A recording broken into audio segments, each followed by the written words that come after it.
Everyone has the same problem, but no two people have the same solution. Now, that sounds contradictory, right? Here's what I mean. Every one of my clients feels stuck for the same reason. They're afraid of something. Now, that fear, what they're afraid of, and how to face it is different for each individual person. So, how can one problem have thousands of different solutions? Let's talk about it. What's up, guys? If you don't already know, my name's Sean.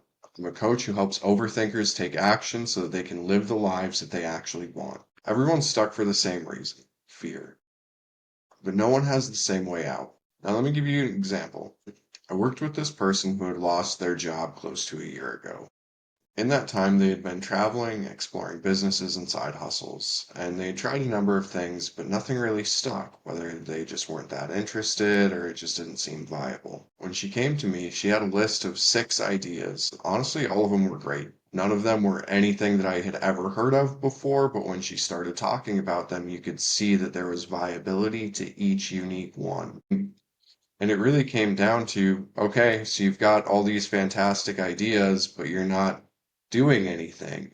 So are we sitting here dreaming up more ideas, or are we actually going to take action? See, fear was keeping her stuck. It was telling her that trying something new and failing would be better than trying nothing at all. So she just sat there and kept dreaming up more and more ideas. And even partway into our call, when we're sitting there going down her list, she's sitting there trying to think of more and more new ideas.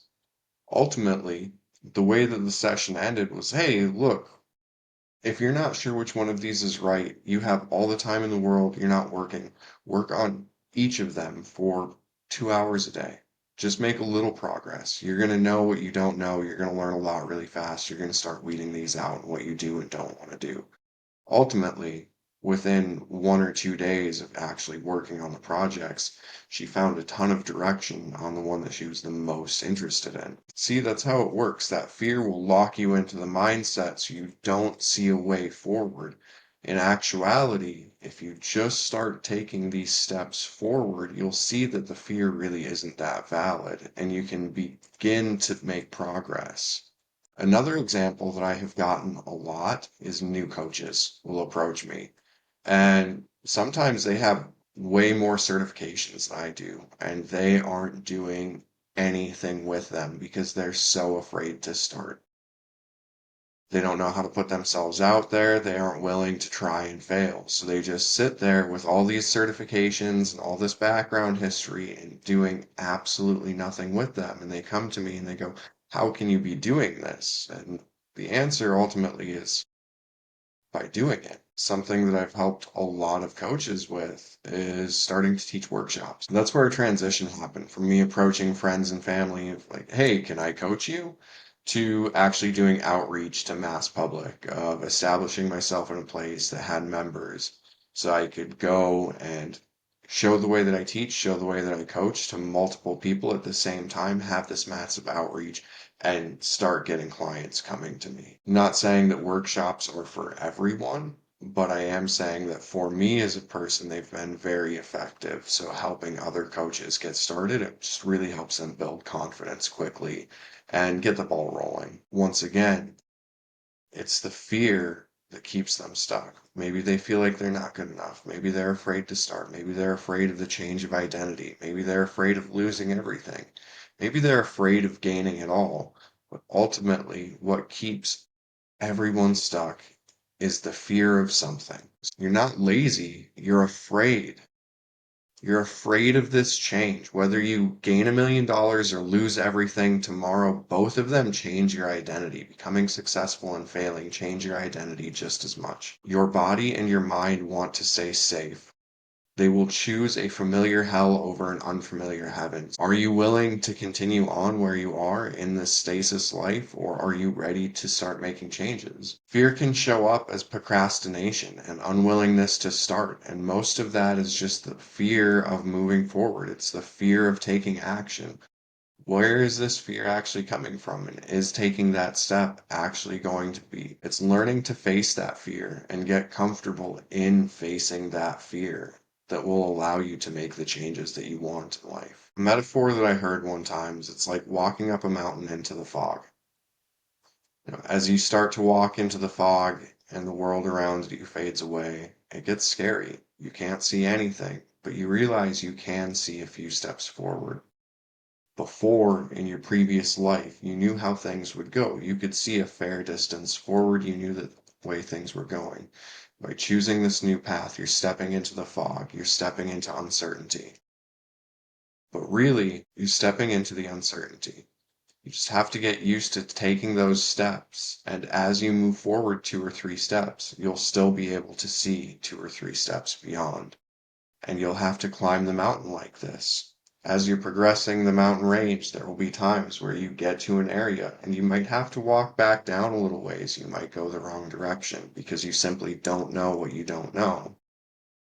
Every time you do that, you're still learning. And it's continuing to take these actions, take these steps into the uncertainty, walking into the fog, taking a few steps, looking around. Where does the path lead now? Taking a few steps, looking around. Where does the path lead now? Can you get comfortable facing that fear and choosing uncertainty? Pushing harder will never work until you learn what your fear is trying to protect you from. These fears were founded somewhere. There's a reason that you have them. As you begin to take these steps, listen to what your fear is actually telling you. Do you think that you're not good enough? Are you afraid to fail? Are you afraid of what other people will think? Maybe these are fears that you inherited from your parents. Maybe it's something that your mom is afraid of. Maybe it's something your dad is afraid of. Maybe you just don't want to look silly. Maybe you're just afraid of changing everything. Meditation on facing fear that I was introduced to by Jay Shetty. If you guys want a video on that, let me know in the comments below and I will absolutely make it. Essentially what you're doing is you're learning to sit with this fear and you're asking it, what are you afraid of? What's the actual root cause? At first, it's going to be something silly and unrelated, like snakes or falling. But the longer you sit there and you ask yourself, what are you afraid of? The deeper and the deeper the layers that you get to come to. When I first started my journey, I had to sit with my fear. What was I actually afraid of? I was afraid that other people would view me the way that I viewed myself. For so many years, I had been doing acts of service for the world around me in hopes that they would see me as a good person. That doesn't necessarily sound bad, but for me, it came to a head with this ultimate level of imposter syndrome of I've been acting like a good person, so I've fooled everyone into thinking a good person. I'm not actually a good person. And it perpetuated this loop that the more that I did for the world, the worse that I felt. I didn't feel that I was being seen. I didn't feel that my acts were being genuine. I felt that this was a fake version of myself. There's this massive disconnect. And a phrase that I once heard was, the persona is incapable of receiving love. It can only receive praise. And I felt that. The person who had been going out and doing good for the world was the persona, wasn't actually the person. So as people saw my actions, I was receiving praise, but I wasn't receiving love, and it created this massive divide. Inside, I saw myself as bad, and I had this perpetuated loop. So I was terrified that people would see me the way that I saw myself. Talk about opportunity to step into self-love and self-worth. By peeling back those layers and by sitting with the fear that lived so deeply inside of myself, I saw the opportunity to acknowledge what I really needed in this world. And it wasn't anything from anyone else.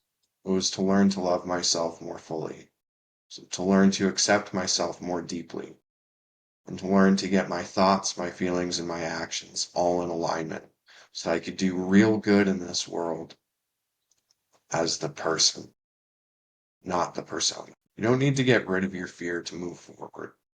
You just need to learn to hold it. The difference between where I'm at in my journey now and where I was at, I've gotten comfortable walking up the mountain into the mist, living alongside my fear as I go forward. Think about this. I left a 10-year career in oil and gas. I sold everything that I owned and I moved to the other side of the world to travel with nothing but a backpack while building a business living off of savings. I had everything to be afraid of. I was challenging my identity to myself. Who am I without everything that I own? It's challenging my identity to the world. Am I an employee? Am I a business owner? I'm going into a career shift. I'm starting to create content. If you think that I wasn't afraid every step of that way, I absolutely was. If you think that I don't have to sit here and face my fears even now, today, every single day, you're absolutely wrong. The difference is I have learned to live alongside of this fear. I'm not asking you to do anything that I am unwilling to do. The thing is, I'm willing to do a lot, inflate my ego. I tell you this story to empower you to go. I don't tell you this story to inflate my ego. I tell you this story so that you can feel empowered to know that I, like you, am a regular person. I was able to do this. So you, like me, can change everything if you so choose. Main thing standing between you and what you want is learning to get comfortable alongside these fears and take action regardless.